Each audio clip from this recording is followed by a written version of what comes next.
hemos comentado al inicio del programa, la Cátedra de Flamencología presentaba el pasado día 18 un nuevo número de la revista de Flamencología.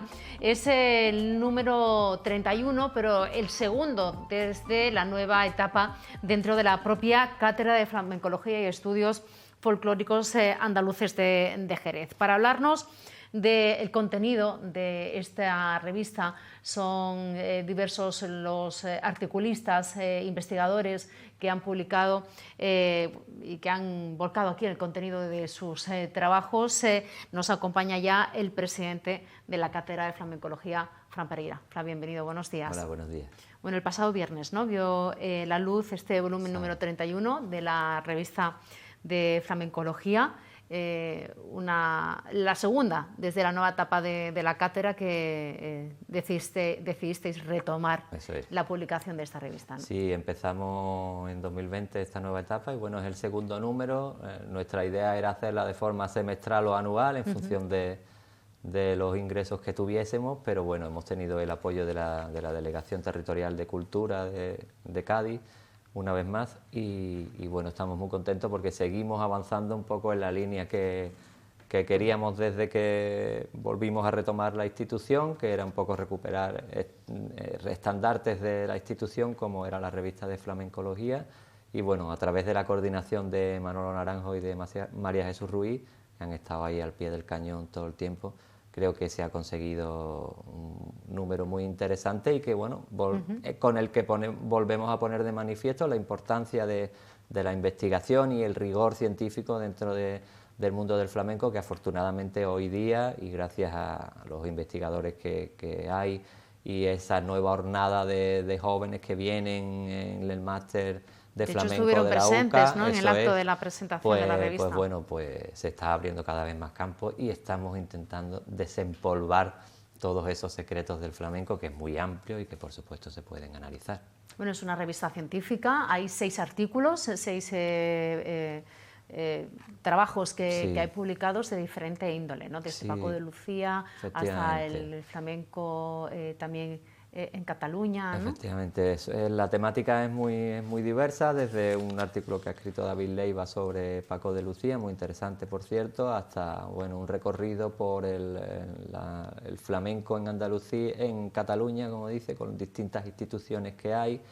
Bueno, creo que merece la pena la lectura, la verdad, porque analizas y ves cosas desde otros puntos de vista. Y creo que además la categoría de los articulistas pues está demostrada, ¿no?, como el caso a lo mejor también de Ángeles Cruzado, que tiene un blog muy interesante sobre mujeres flamencas, desde aquí recomiendo, y que bueno, también ha puesto su granito de arena a esta segunda entrega de la revista. De hecho, la presentación de la revista, y aprovechando que estaban presentes alumnos del máster interuniversitario de flamenco, recordabais, animabais, ¿no?, a estos investigadores a que tuviesen presente la revista de la cátedra para volcar y publicar sus propios trabajos, ¿no? Sí, efectivamente, porque ahora con el máster hay un montón de trabajos de fin de máster, además de una calidad interesante, porque de hecho he visto algunos muy buenos, y bueno, le abríamos esa posibilidad, ¿no?, de que todos esos trabajos pues no queden ahí, sino que de alguna forma pues puedan ver desarrollados a través de la revista. Y bueno, también estamos intentando que a través del convenio que hemos firmado recientemente con la Universidad de Cádiz, pues estos trabajos puedan ser publicados con publicaciones, con libros, sobre todo los que tengan una buena entidad y bueno, y seguir así un poco abriendo camino, ¿no?, que de alguna forma se está investigando y trabajando muy bien. ¿Son pasos que se dan hacia adelante para alcanzar esa también internacionalización de los trabajos de investigación sobre el flamenco? Bueno, sí, lo que pasa es que eso es algo que viene ocurriendo desde hace mucho tiempo, ¿no? Lo que pasa es que quizás no le damos la importancia que tuviera, pero sí que cada vez son más las personas que vienen a investigar desde otras universidades incluso el flamenco, y cada vez se trata con mayor rigor. Y bueno, creo que eso, lo que pasa es que hay veces que no nos damos cuenta o no nos llega, ¿no?, pero creo que es un hecho que se está también realizando ya no solo en España, sino en otras ciudades europeas, ¿no?, incluso de Norteamérica y de Sudamérica. ¿Dónde se puede consultar la revista? Bueno, pues la revista la podemos consultar en la biblioteca pública, en las distintas bibliotecas públicas de la ciudad, o en el Centro Andaluz de Documentación del Flamenco, porque es una edición novenal, pero claro, está muy restringida por el hecho de que no tenemos mucho dinero y tenemos que hacer un número muy limitado, desgraciadamente. Sí. Y bueno, pero yo a los que estén interesados les recomiendo eso, que se acerquen un poco al Centro Andaluz o a la biblioteca para poder consultarla. Vamos a hablar de la portada, porque creo que necesita una mención aparte. La portada de la revista, este número 31, Salón Flamenco, es una litografía, ¿no?, que se incluye además dentro de lo que es el archivo del CAF. Sí, el Centro Andaluz de Flamenco, como siempre digo, es un auténtico, vamos, es una joya, ¿no?, de todo lo que tiene, ¿no?, y a veces el gran desconocido de esta ciudad, ¿no?, para las maravillas que tiene. Y este es un ejemplo claro, ¿no?, ese grabado que bueno, nos pareció muy acorde además con un poco la filosofía que tenemos de la revista. En el anterior números que iba dedicado a Manuel Ríos Ruiz, porque habíamos hecho las jornadas, pues fue un dibujo suyo de Manuel Ríos Ruiz, que también pintaba, el que encabezó la portada, y en esta ocasión pues ese grabado que es una maravilla, la verdad.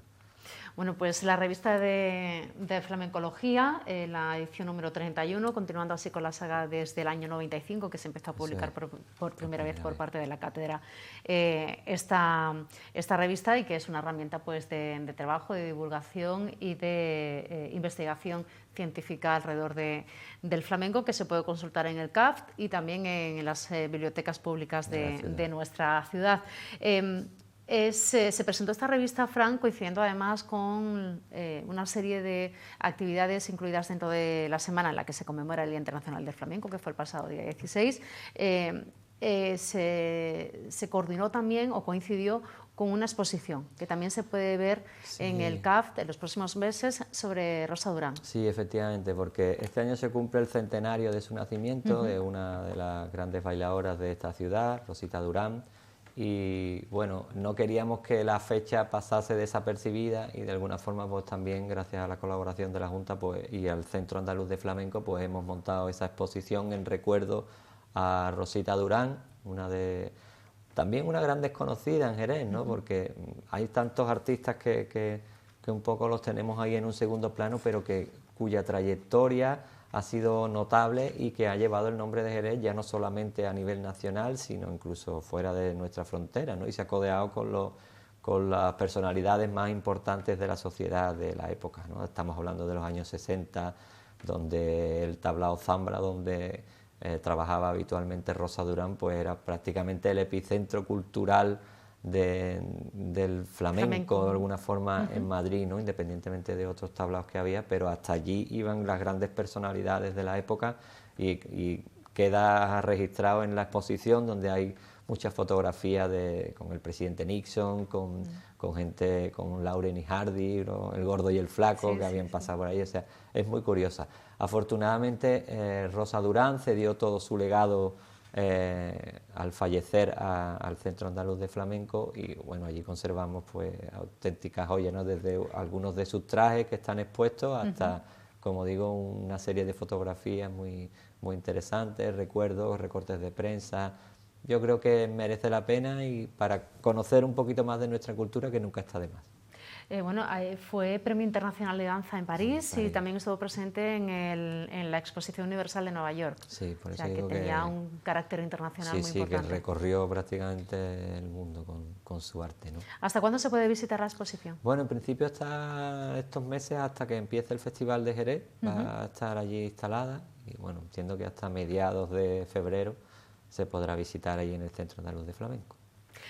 Fran, hemos vivido esta semana, la semana coincidiendo con el Día Internacional del Flamenco. La cátedra ha participado también en diferentes actos en los que se ha conmemorado esta efeméride.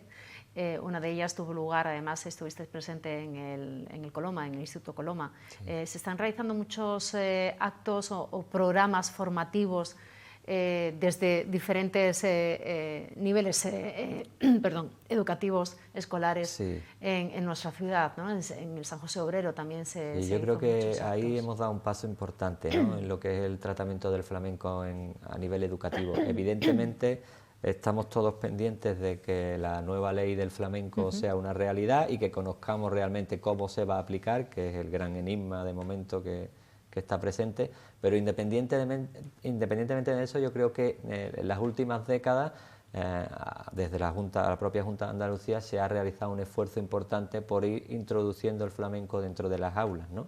Hoy día ya no solo, y quizás sea la noticia más favorable, es que ya no solo se trata el flamenco en un día concreto o en una semana concreta, como puede ser esta de noviembre, que eso era muy usual en muchos centros antaños, sino que ahora ya hay determinados centros que realizan programas durante todo el curso centrados en el flamenco, ¿no? En el caso, por ejemplo, del Instituto Coloma, que se llama Flamenco Loma, el proyecto que han realizado, y en el que se aborda el flamenco desde distintas asignaturas. O sea, es un trabajo muy elaborado y que creo que un poco abre la puerta para seguir trabajando en ese sentido. Lo mismo ocurre con el Instituto Almunia, que está haciendo también un trabajo muy interesante con sus alumnos dentro del flamenco, el Instituto Santa Isabel de Hungría, que lleva ya también muchos años haciendo una labor muy interesante en ese sentido. Y yo creo que eso es la noticia más significativa, ¿no? Que ya se aborda el flamenco como una materia más, y espero que todo esto quede un poco corroborado con esta nueva ley que todavía no sabemos por dónde va a ir, pero bueno, esperemos que sea una realidad. ¿En qué está trabajando ahora la cátedra? Acabáis de renovar un convenio también con la asociación, la Fundación Matilde Coral, si no me equivoco. Sí, efectivamente. Cuéntame. Bueno, sí, hemos renovado porque desde que empezamos esta nueva etapa hemos intentado seguir un poco la senda marcada por la cátedra desde su fundación, y bueno, ahí en ese sentido siempre ha habido una buena relación entre Jerez y Sevilla, ¿no? Sí. Y en este aspecto con la Academia de Matilde Coral, tenía muy buena amistad Juan de la Plata y Matilde. Sí, y bueno, ellos se pusieron en contacto con nosotros una vez que hemos reactivado la institución, y yo creo que es bueno ir de la mano y que bueno, creo que el convenio, que ya estaba, pero lo hemos retomado, pues bueno, nos va a permitir celebrar actividades conjuntas en el futuro, que yo creo que nos puede venir muy bien a los dos. Y bueno, también ahora, y te lo adelanto como primicia, pues el próximo 3 de diciembre, sábado, a mediodía, vamos a hacer un acto en el que vamos a conmemorar el 40 aniversario de la serie Así canta nuestra tierra en Navidad. Como sabes, este año esa serie empezó en 1982, aunque previamente la cátedra ya había comenzado un trabajo, yo creo que fundamental, junto a Radio Popular, entonces, para recuperar la zambomba en la ciudad, haciéndose diversos actos en algunos barrios, pero todo se concretó con esa serie en 1982, y bueno, a partir de ahí yo creo que esa serie, para bien o para mal, porque hay algunos que la defienden y la consideran fundamental, y hay otros que consideran que de alguna forma un poco impidió que el villancico tradicional se desarrollara como se hacía antaño, porque desde que entra el flamenco, pues prácticamente el flamenco se apodera absolutamente del villancico, y hoy día el concepto que tenemos de la Navidad y del villancico, pues es prácticamente el que nos dicta esa colección, ¿no? Entonces hemos preparado un acto en el que vamos a hacer un análisis profundo de la misma, porque además tiene su intrahistoria, tiene un montón de curiosidades, desde aquel manuscrito que aparece en la cátedra, que a día de hoy, 40 años después, no sabemos quién lo entregó, en el que había un registro de villancicos que posteriormente Parrilla, Juan de la Plata y Juan Pedro Alado transforman en diversas publicaciones. Hay una serie de curiosidades y anécdotas que dan mucho de sí, entonces queremos hacer un acto en el que vamos a hablar, por supuesto, de esa colección, vamos a tener una mesa redonda con algunos de las personas que han contribuido al desarrollo de esa, y también vamos a aprovechar la ocasión para hacer un homenaje a Juan Pedro Alado, ¿no? Porque siempre que hablamos de esa colección hablamos de Parrilla de Jerez, hablamos de Juan de la Plata, que fue fundamental en los dos primeros números, y a partir de ahí se despega.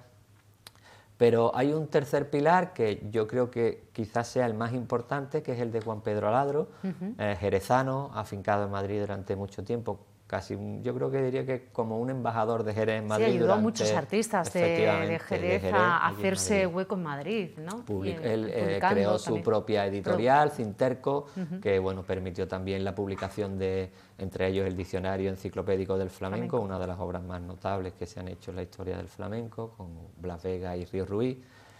Bueno, creo que es una persona a la que esta ciudad le debía un reconocimiento, y desde la cátedra pues queremos recordarlo, y bueno, lo vamos a hacer ese próximo día 3 de diciembre a mediodía en el Centro Andaluz de Flamenco.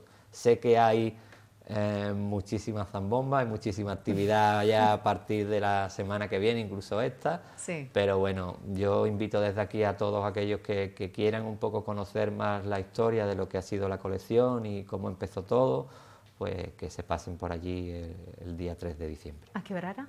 A mediodía, a las 12 de la mañana. Allí se realizará ese análisis, ¿no? Ese background desde el inicio de Así canta nuestra tierra por Navidad, que prácticamente, bueno, pues nuestra generación ha crecido escuchando estos villancicos y hemos aprendido las letras gracias a estos trabajos, a estas publicaciones. Claro. El otro día hablaba precisamente con un investigador y me decía eso, que hoy día las nuevas generaciones, el concepto de Navidad y el de villancico se ciñe exclusivamente a eso, ¿no? Y también es una pena que se haya perdido otro repertorio, ¿no? Un poco hay como unos villancicos apócrifos que están ahí, que también se cantaban en Jerez, pero que el flamenco pues se los ha fagocitado o los ha dejado a un lado. Y bueno, también sería, que es otro de los proyectos que tenemos en marcha, que queremos un poco rescatar todos aquellos, esos villancicos que se escucha a María Pantoja en las grabaciones de 1950 de Arcadio Larrea, cuando vienen a estudiar el folclore español y cantan villancicos.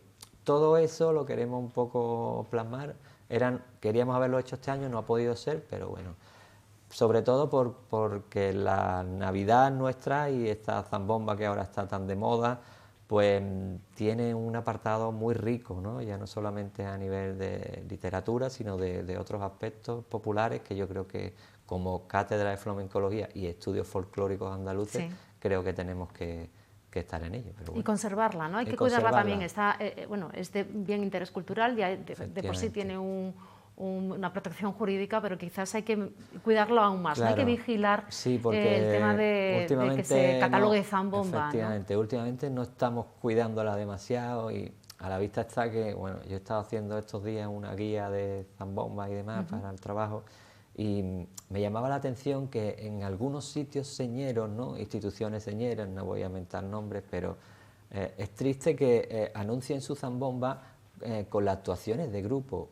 Entonces, bueno, eso tenemos que darle una pensada, porque realmente la zambomba no es tal. Evidentemente hay alguien que va allí a cantar, que hemos perdido la espontaneidad de antes, en algunos sitios, en otros se mantiene, ¿no?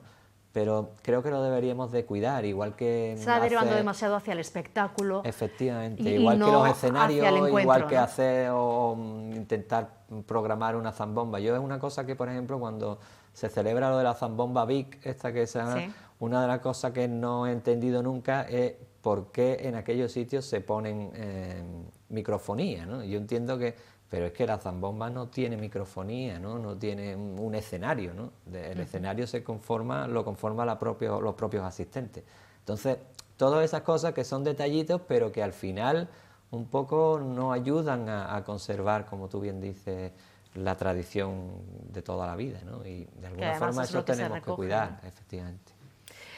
Bueno, Fran, yo no sé si hay algo más en lo que esté ya trabajando también la cátedra, ya quizás no para final de año, pero sí para 2023. Bueno, pues sobre todo los premios, ¿no? Que queríamos haberlo hecho en 2022, no hemos podido, pero bueno, seguimos trabajando. Yo espero que ya no pase más del 2023 y que los podamos poner en marcha de una vez, porque sin duda es un poco la joya de la corona y un poco el colofón del trabajo que queríamos hacer a la hora de recuperar la institución y devolverla a la sociedad de Jerez, ¿no? Y bueno, en eso estamos. Espero que pronto podamos dar noticias de que los premios nacionales de la cátedra pues son una realidad nuevamente. ¿Y que la ciudadanía también se acerque a la cátedra? Bueno, por supuesto, en eso estamos, ¿no? Estamos intentando hacer actos un poco a darnos visibilidad, porque entiendo que el hecho de haber estado 8 años parados pues ha hecho perder un poco protagonismo, pero bueno, poco a poco estamos intentando acercarnos, hemos hecho también algún trabajo en algunos centros educativos para que también los niños conozcan la institución y sepan de qué es lo que estamos hablando. Bueno, poquito a poco vamos haciendo cosillas. Bueno, pues Fran Pereira, presidente de la Cátedra de Flamencología de Jerez, muchas gracias Muy bien, por habernos placer, acompañado, y recordar que la revista de Flamencología ya se puede consultar en las diferentes bibliotecas municipales públicas de nuestra ciudad, también en el CAF, y el día 3, a partir del mediodía, también en el Centro Andaluz de Documentación del Flamenco, ese acto en conmemoración del 40 aniversario de Así canta nuestra tierra por Navidad, incluyendo ese homenaje a Juan Pedro Aladro como uno de los pilares fundamentales de que se empezara a publicar y a realizar esa saga de discos, de publicaciones con los que hemos crecido pues, varias generaciones. Muchas gracias. Muy bien, un placer, gracias a ustedes. Nos vamos a publicidad. A la vuelta vamos a hablar de la Asociación Andaluza de Enología, de enólogos, porque han nombrado a Javier Benítez como padrino del Mosto 2022. Vamos a hablar en qué consiste esta figura. Ya él ayer estuvo aquí con nosotros y valoró muy positivamente este nombramiento, pero queremos conocer un poco más la labor de esta asociación. A la vuelta.